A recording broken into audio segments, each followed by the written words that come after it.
Do I have to play it or does it go? Okay. Hi everyone, I'm Celeste. And I'm Ben. From Voyager's Bakehouse, and we just wanted to take a moment to thank you for recognizing us with this award. We want to thank On Broadway and the community for seeing our investment and commitment to the district and what it means for the district. Yeah, 2018, when I started baking bread, I couldn't have imagined this is where we would have ended up. And in 2019, when I started to sell at the farmer's market and we were looking for our downtown location, I really wanted to be downtown Green Bay, and the Broadway District had our hearts, and we're so glad that this is our home. Yeah, it is so important to us to be able to take our impact and be able to bring it to an area like the Broadway District. We are so grateful for each and every person who decides to come in and share their time and space with us, and we hope that we will continue to provide a space for connection and good food and excellent sourdough for many, many years to come. Yeah. So thank you again. Thank you, everyone.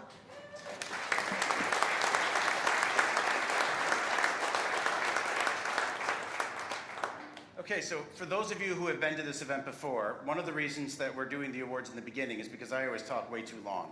And then, unfortunately, a lot of folks have to leave. So not only did I promise to tighten it up this year, but we wanted to shift and really celebrate our award winners while all of you were here to really kind of see sort of the modeling the way, as it were, of what they're doing here in our district. Thank you, everybody, for being here. I am Brian Johnson with On Broadway. I have the pleasure of leading this amazing team here. I know you have met most of them, Mary, Brooke, and Fatma, but I also want to acknowledge Molly and Quincy, who are both in the back, if you guys could raise your hand.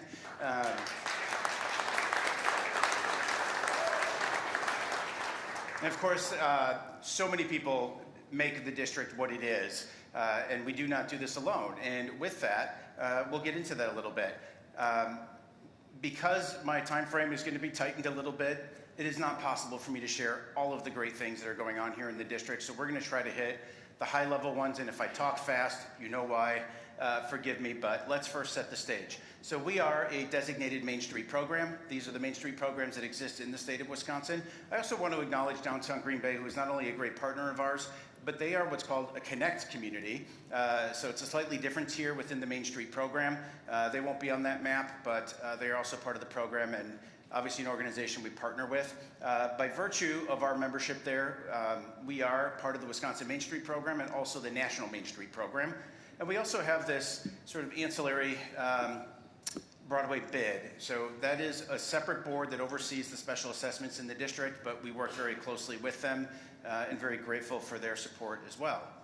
As part of the National Main Street framework, for 40 to 50 years, this is a tried, tested, and true formula that if you do these four things, you will create a successful and healthy downtown. These four pillars, organization, economic vitality, design, and promotion, all are meant to strike at the heart of something slightly different. And it's making sure that our transformation strategy and our work plans every year are equitably distributed amongst these four pillars. This just gives you a little bit of a visual of where the Broadway District is. We are the west side, the purple on the left-hand side. Downtown Green Bay is the gray, and then Old Main Street. Those are your three downtown districts. Downtown Green Bay oversees Old Main and downtown. We're on Broadway, but we work, again, very collaboratively and closely together.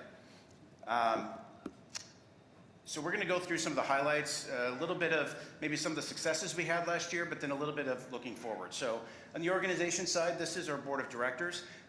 We did recently appoint a few new faces as well. One of those, Celeste Cadman, that you just heard from. Ingrid Parker Hill. I don't know if I saw Ingrid. She is here. Yep, in the back. There you are, Ingrid. Welcome to the organization. We just appointed James Nick last night. Did I miss anyone else?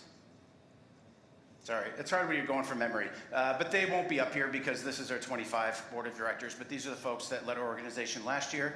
And so thank you to these individuals for really stepping up and providing the leadership that our organization needs. And then, of course, I mentioned our staff who really provide the services day to day of everything that we do.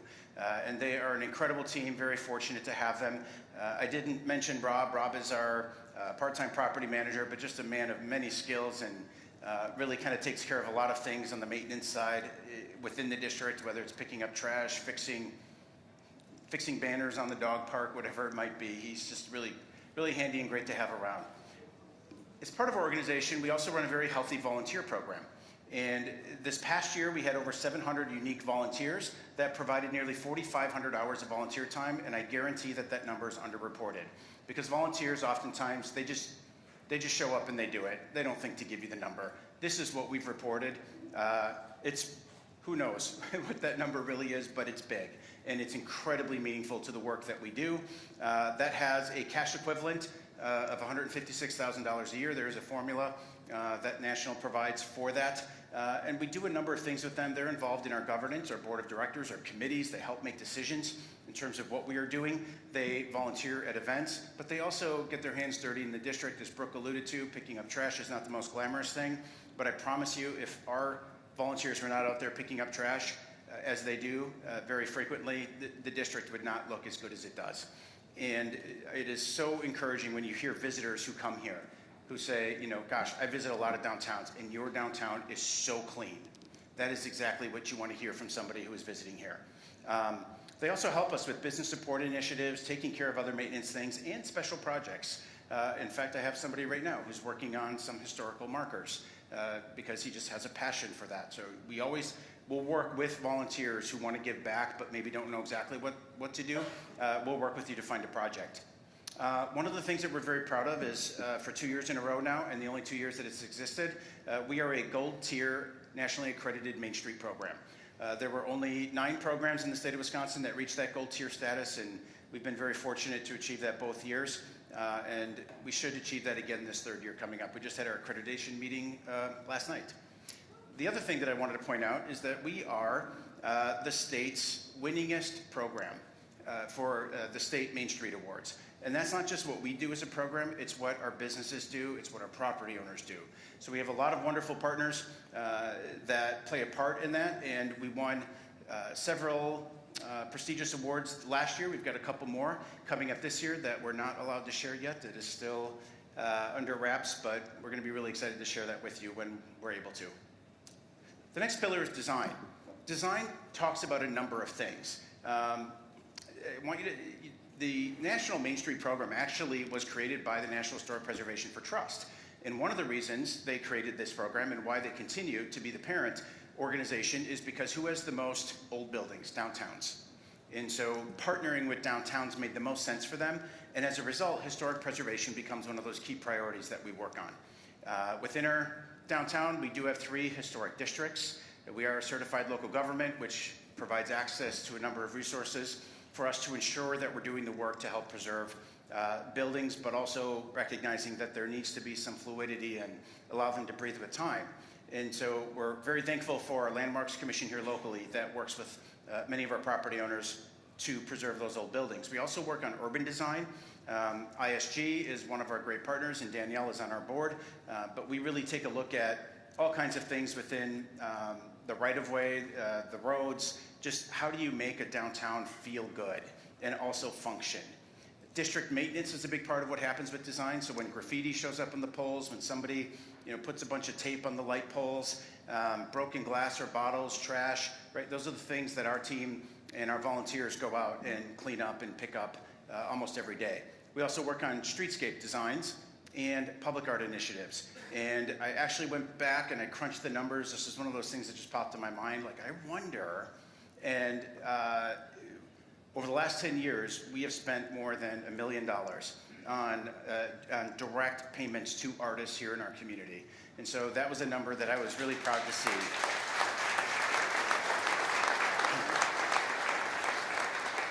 And that funding, a lot of times you think of artists, right? You might think of murals, but keep in mind the way that artists are defined. They are your musicians, they are your poets, they might be muralists or sculptors, photographers that we hire to take pictures at our events to retain those photos for posterity. So there's a lot of ways that we work with artists here in our community, and we're very encouraged. Not only unexpected. I don't want to say unexpected, but it's just the number even surprised me a little bit. So very encouraged to see that we're really putting our money where our mouth is and making sure that our artists are thriving, because they are truly what make incredible, unique, and distinct communities. And as part of that, one of those new things that came to life this year was this Milwaukee Brewers mural, which is on the back of the Herkman Mechanical Building. Our artist, Andrew Linskins, and the Milwaukee Brewers actually funded that. And we worked with our Landmarks Commission and some other folks to really kind of get this thing in place. So if you haven't been back there, please check it out. There are now over 50 murals in the Broadway District, and if you go to downtowngreenbay.com, you can actually get access to a mural walk. So, if you're looking to burn a few hours on a Saturday, come on down, get lunch, grab a cup of coffee, and just go for a stroll. One of the things that we're also working on that we're looking to finalize this year, in partnership with ISG and Downtown Green Bay, are design standards for our downtown. This we identified as an opportunity to really help elevate the experience that visitors have down here. One of the things that really drew attention to it for me was not only seeing what other communities do. It's always the little things, right? But if you ever take a walk around downtown, you have all black light poles. And there was one that was damaged by a vehicle, and the one that replaced it was a yellow light pole. And so it really sticks out, right? And it's noticeable. We have probably 10 different street light fixtures that exist down here. And so the point with design standards is to create some level of uniformity so that you can create a really sort of well-kept, maintained downtown, but also you're curating that experience that you want your visitors to have. And that becomes a really important piece of when you visit sort of those exceptional downtowns from the average ones. It oftentimes is rooted in what that streetscape design looks like. This was a part of what we also worked on. This is not complete, full disclaimer, and we actually have 3 different versions of it, but because I can't talk for an hour, I just wanted to give you a sampling of one. And this is, we affectionately refer to it as the Red Sculpture Park here in the corner. It lacks a name, so we'll have to work on that. But we wanted to say, hey, what other use could that public space have? And one of the things is we wanted to see a little bit more adaptability with that space right now. Right now, it kind of has sort of a one option, and that one option is maybe sit on the sculpture. So we said, hey, if you built something that looked a little bit differently, that had some interesting features, but also maybe had a water feature built in. You can see that's a Woonurf designed street along Hubbard. You can see sort of that back-in parking in the upper right-hand corner there that's becoming more and more popular in other communities. So ISG worked with us to create this. We have a few other options as well, and we're likely going to merge some different features of all of them before we finalize the plan. But it really helps us visualize what public spaces can do for our community. But more importantly then, when you have a space like this, how do you place make it? How do you activate it and do different things with it throughout the week? The La Bay Loop is also one of those things that we rolled out this past year as a pilot program. And it was recognizing that when you cross the bridges and do a loop through downtown, it's exactly 1 mile. And there's an inner loop and an outer loop. And it's really, we're working on a more permanent plan, but we did some sort of temporary interventions last year just to see how people would react to it. And now we're working on a more permanent plan with our partners at Downtown Green Bay to make that something much like the Indianapolis Cultural Trail, if you've ever seen that. But it's something that's branded and just encourages people to walk that. This I wanted to put up here because it sort of captures or reflects a new program that we're going to launch this year with the support of the Business Improvement District. We were in Philadelphia last year for the National Main Street Conference, and it's one of those things where you visit a lot of communities and, I don't know, you see the same things, but for some reason this day just struck me. And in particular, it was the photo on the bottom right when I was walking down that street. And it was this like aha moment that if you've ever been in Philadelphia, it is an incredible walkable experience. And the thing that I noticed, the common thread, if you will, was the level of street activation, the sidewalk activation. Whether it was the plantings, the tables and chairs, the swings, the rocks, the wayfinding signage. This was actually a really cool thing on all the light poles. These signs were made by artists, so it just brought some color and life into the space. It was unique to that neighborhood, and it was really that streetscape activation that made that place so special. It made you want to walk it, made you want to spend time there. And so we're going to launch a micro-grant program this year, working with our business and property owners. That's intended to provide a matching grant that if they make an investment in their streetscape, that we will partially match up to a limit to help encourage this type of investment on our sidewalks. And part of that as well, they funded an intern. We actually have categorized it as an intern or perhaps an art residency for somebody that will work directly with businesses, because maybe they want to make the investment, but they don't know quite what to do, and then bringing that creative spirit to the table to help problem solve around different options. So that's going to be a new program that we're going to roll out this year. On the promotion side, we do over 50 events a year. 500,000 attendees. One of the numbers that really struck us actually is outside of events, even the total visitors that come to the district every year. Last year was 732,000 unique visitors to the district, and it's in the annual report. I think it was 2.8 million maybe annual visits to the district. A lot of people visit the Broadway District every single year, and that's using placer data, so it pings your phone. And it's really incredible to see, the number of people that come for events, but also for all of the other things that our businesses offer down here. So this just gives you a little sampling of the different events that we do throughout the year. A little bit, I'm gonna just hit on the big ones real quickly. So Farmers Market on Broadway has been going on for a number of years. It is sort of our mainstay, our big one that attracts 250,000 people every year, and is incredibly important to stabilizing our organization. The funding that is generated through that event really is what allows us to provide the services that we offer throughout the year to our businesses. As part of that program, we launched this mini boss program a couple of years ago. This past year, we did it. It's in the Red Sculpture Park area. We extended the number of weeks because we've just had so many kids that have been interested in it. This year, Ingrid, we're going to be knocking on your door to help us reach the kids in the neighborhood, because we really want to make sure that we're cultivating that next generation of entrepreneurs. So this is mission. This isn't just something that's warm and fuzzy to do. It's mission important for us, because you want to create a community where entrepreneurism is alive and well. And when you can foster that at an early age, especially in these neighborhoods where these kids live, it really kind of inspires and sort of lights that spark plug a little bit to get these kids out and going. And so this has been an incredibly successful program for us, and I think we're going to actually roll this out as well with our Chris Kindle Market. One of the things that we talk about, one of the reasons farmers markets exist oftentimes in downtowns is because you can be in a qualified food desert, and we're adjacent to 2 different food deserts, and so bringing fresh produce to the downtown becomes critically important, especially at a time when you have a lot of residential density growing down here.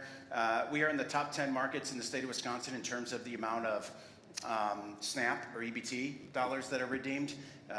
Very grateful to Schreiber and Brown County provided some grant dollars that helped us provide vouchers to our local shelters, who can then shop the market and bring that fresh produce into their shelters.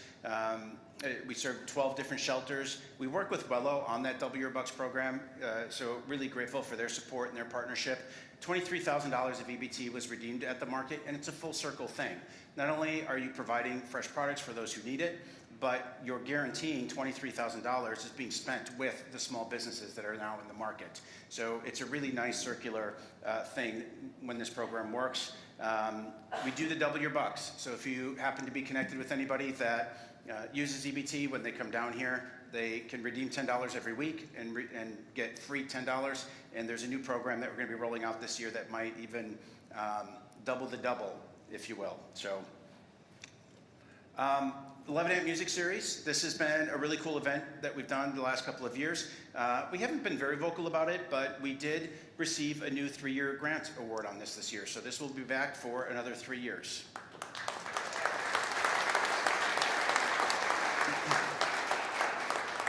And this was the day that Manu, I think, was in charge. So awesome job with getting a huge turnout.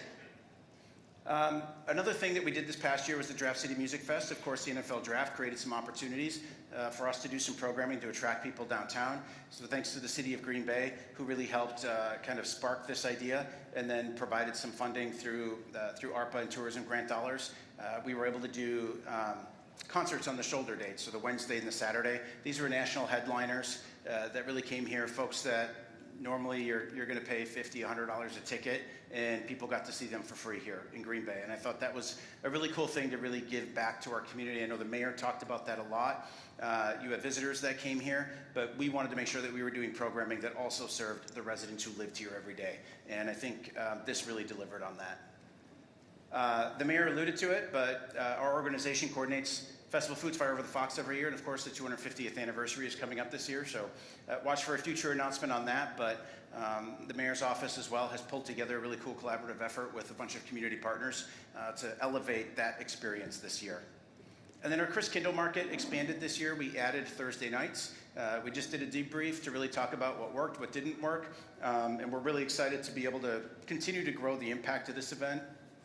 It's such an important time for our retail operators down here to see shoppers come down. And not only, this is the event that a lot of times attracts them, but though we've seen that residual impact when those people then go shop our other businesses here in the district. And then new this year as well, you may have heard of a little game, Wisconsin versus Notre Dame, that will be coming to town in September. And so this is actually the pep rally that was hosted, who did they play back then? Was it? I think this was even before LSU, wasn't it, Brent? No, there's Brent. Yeah, Brent was behind this event, so we're going to recreate this magic. All right, economic vitality. So this was a big deal, the Unlocking Capital Grant. We were one of 6 organizations in the country that received this grant. It was funded by the Robert Wood Johnson Foundation, and it's administered by the National Main Street Program. It's a pilot program, so they're really looking at us and the other 5 programs to help dictate what this can look like into the future.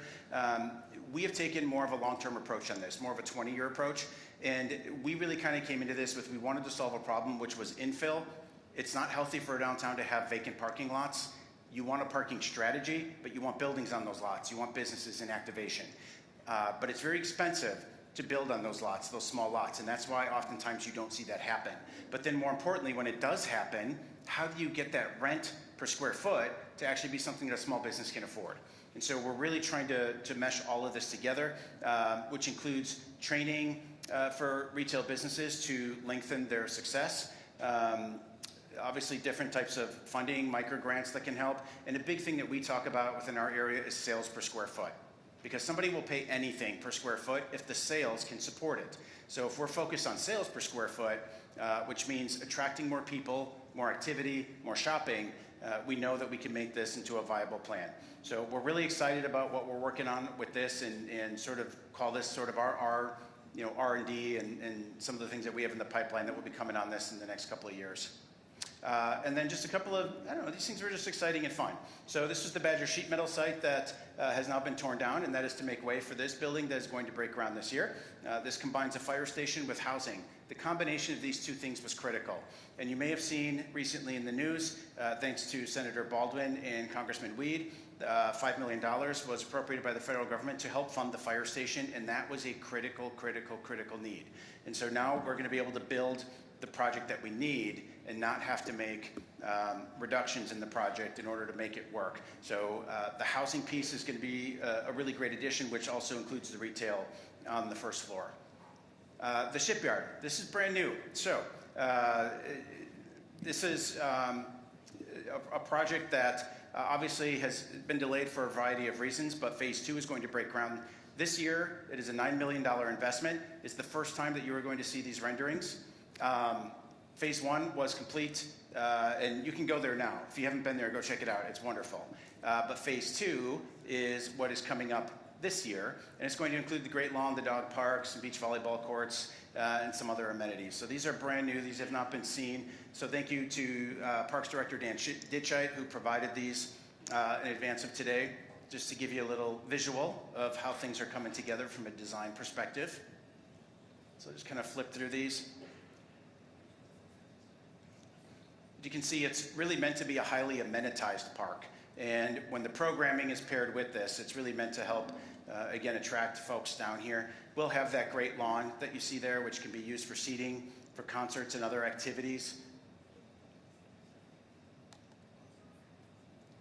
Dan, I think we can probably make these available afterwards maybe. I don't want to commit, but for those that really want to kind of soak it in and take it in, once we get Dan's permission, hopefully we can be able to share those. And then the phase 3 part is to be determined. That is the container park, and it's just going to take a private investor or some other solution there once that comes together. Merge urban development, I know, is on the RDA agenda today, action pending I have there. But this was the proposal on that site. What is the proposal on that site? So pending what if the RDA wants to do a development amendment there or not. But it just shows again the need for housing in the district. The Ford at the Rail Yard opened this year after a number of years, and they're leasing up pretty quickly. They do have some retail spot on the corner, so if you know a retail operator, please connect them with us. We'd love to get that activated with the right type of use. I want to thank Fatma and her work with the Diverse Business Assistance Grant. That compliance period wrapped up here at the end of 25, but it provided $300,000 of micro grants to businesses in our district. And it is absolutely the tool that attracted businesses to open up here. And we've learned from that experience. And as part of that, Fatma connected those folks to training resources. We actually had training requirements so that we could increase the success rate of those businesses. But we learned from that, and it allowed us to actually model programs that we are going to create and fund now into the future. And that's one of the ways that when we look at the price per square foot in a retail space when it's not sustainable, this is the type of program that can help stabilize that or bring that down on the front end. And so we've got some programs, as I mentioned, that are going to backfill that. Just a couple of our recipients. I know Hansel's here, so thanks for coming on out, Hansel, but we appreciate your investment in the district. The Lake Park Pavilion project, we broke ground on this in the fall on phase 1, and that really is what that big dirt pile is, and now it needed to settle until it reaches the right compaction level. Phase 2 will go in this year because the expenditure period is the end of the year, so it has to go in. And then on Broadway is raising funds for phase 3, which will be the stage and the waterfront stairs and some other site improvements, and that'll happen when the funding is all available. And so this is what that site plan looks like. Incredibly challenging site. So really grateful for ISG's partnership, who did this design to really make something work here. I won't get into all the details of why this is challenging, but it was hard, and there's a reason nobody's done it before. But I think you know, this really came together nicely. This is you know, something that's been out there but hasn't really been widely disseminated. And when you look at the pavilion, the building there, that's what will go in this summer. And so that beer garden that's on the outside, and of course use of the interior of the building, will be available once that's complete. And then we'll still continue to activate the space until the funding for phase 3 is raised and we can do the permanent investment. I want to give a shout out to the rail yard folks that I know are here. That is just such an incredible investment. Remember, folks, that could have been a box store that really provided minimal accessible value to the district, and instead you get a place like this that is attracting people who live here, people who work here. Just beautiful, beautiful spaces. Brent said this to me one time, that when you tear these old buildings down, you never get them back. And it couldn't be more true. And so when you can preserve these things in time for another generation and have these really unique spaces, this is what this building looked like pre-construction. And then, of course, the way it looks now, that's the back. But if you get over there, it really looks just spectacular. And it's still a work in progress. Spaces is a co-working space on the first floor. You can rent an office there. So if anybody out there is looking for an office, please check them out. We can help connect you to the right folks. Just gives you a sense of what the interior of these buildings look like, because they are absolutely beautiful and incredible, and really appreciate their investment to continue to do these improvements. This is the last building over there that needs improvement, but there are a couple of vacant pieces of land as well. So if you're looking to build, you have that option down here as well. And then the last thing that we're going to talk about is Green Bay Public Market. So we recently did a presentation to the Redevelopment Authority, and I'm really just, it's the same thing. It's just a couple of slides because we understand that that's a limited audience and there's lots of questions around the public market and what's the status and when's it going to open. And the reality is, folks, these events are incredibly complicated and challenging, and I was going to make a joke out of it today with every development that I showed you. I was going to end with, and this project was delayed due to rising costs or other capital needs, because it's happening to every single project. Ours is no different. We were hoping we could have this thing open for the draft. That was kind of a big, hairy, audacious goal. We didn't meet it, and we understand that, but we tried. But now we have, I think, a pretty good plan for how to get there. And so notable dates, you know, when we kind of made this, we announced it in January of 2022. You know, we really worked with Gray, for our partner in RHG, and the architecture, engineering, design. Our lead gift from the Resch Foundation came March of 24. And then we said if we're going to have any opportunity to really have this thing open by the draft, we had to get in there and do the demolition, even though the capital stack wasn't fully pulled together, and that's what we did, and why we held the groundbreaking. And so you can see a few other things that happen there, but ultimately when you do these projects, you use your architectural estimates, and they're using the best information that they can have. The problem is prices escalated and skyrocketed so fast that even architectural estimates couldn't keep pace. And so when our hard bids came back, and we've been very open and transparent about this, the number came back over $4 million more than what we were expecting. And when you're in the private sector, you can write a bigger check, your equity check, you can go borrow more money, but when you're a nonprofit, you have to raise it. And anybody who's had to raise $4 million knows it's not easy, and it takes time. And so our team has been working very hard with that. We have an incredibly committed capital campaign cabinet that's led by Ken Stramiska. Paul Jaden is also a part of that. And they've just been doing an exceptional job with closing that gap. We've been working with the governor. He actually had an allocation in his budget. There were only 6 projects in the entire state. I think it was 6 that he had in his budget. That tells me the state really sees this is an important project here to Northeast Wisconsin. Unfortunately, all those projects were removed, all 6. So we're working through a different avenue right now to make that happen. And we feel pretty good about our path forward, which is why we went to the Redevelopment Authority in January, because we had to memorialize what was pretty obvious. And what was obvious was we were not opening next week. And so what the amendment to the development agreement did is really kind of, we were excited about it to sort of set out the path of this is how long it's going to take, we think, for all this to come together. Unfortunately, it kind of got spun as requesting another extension, and that's not really kind of the intent. We were actually approaching it as this is the timeline that we believe we're going to hit. And so over the next 3 months is when we're going to work to close our capital campaign. We're going to secure tax credits. We have a big grant in with the state where we're expecting a decision, and we have to renew all of our financing documents, all the things. It's just all the administrative work that goes along with something to really prepare for a closing. And new market tax credit deals take 3 months to close. So that's why you've got that amount of time. It's going to take 9 months for construction, another 2 months for tenant improvements. So the tenants that are going to move into the space need time to really build out their space, make it look like they want, and then of course a month of just soft opening. Gives us a little bit of cushion and buffer, but our objective is really to open this in 27. But to be clear, it is not greenlit yet, but the pieces are coming together for that. And what's that going to take? These are just numbers. Again, we want to be very transparent with where things are at and what it takes to do a project of this size. We do have about 1.2, 1.3 million to raise in private equity yet. We are working with our new market tax credit consultant. We feel very bullish on that because it's a good project that folks want to invest these tax credits in. And then a couple of that state grant is tentative. So, but more importantly, we have contingency plans in place. So if any one of these sources doesn't come in, we have contingency plans that we can react to. And that's what makes this so hard, right? It's not black and white, because if you reduce the scope of your project, you might not be able to borrow as much, or you might not get as much in tax credits. So sometimes reducing the project by $1 million can actually create a $2 million gap for you. So that's why it's so hard when folks want to see it as black and white, because it's 100 moving pieces that can go in any number of directions. And I've been incredibly proud of our team, who has been very resilient, working through very, very challenging circumstances to really get a successful outcome here for our community. And we know our community is excited about it because they tell us every single day when they say, when's it gonna open? And I promise you that we are doing everything we can to expedite that as quickly as we can. And then this just shows a little bit of the uses on the other side of that budget, and just gives you a sense more of even a statement of cash flow of where money has come and gone so far. And again, this is all about providing transparency. We know the things that people say out there. We're not immune to that, and quite frankly, I think it hits our team more than it hits me. But this is a big burden to carry.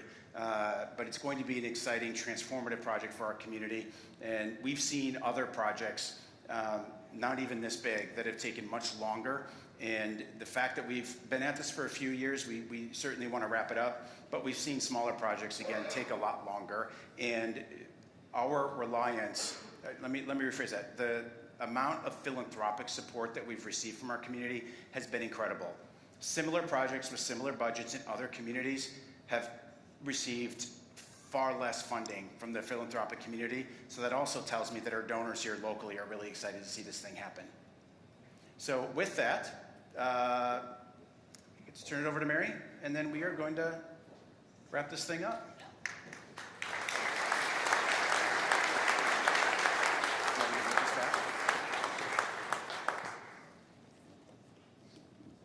All right, thank you, Brian, very much. All right, just a quick additional thank you this morning to our event sponsors, and additionally, how was the food, you guys? Yeah? Awesome. Thank you so much to our amazing food providers this morning, Irish Temper, Voyager's Bakehouse, 5 Thumbs Up Cheesecake. Hopefully you are not leaving hungry. If you are, shame on you. Just all of our sponsors this morning. We certainly could not do this event without you. Many of the sponsors you see on this screen support several of our on-Broadway events throughout the year, and we are eternally grateful. Thank you to those who attended in person, and of course to those who joined us virtually as well. And before you get out of your seats and before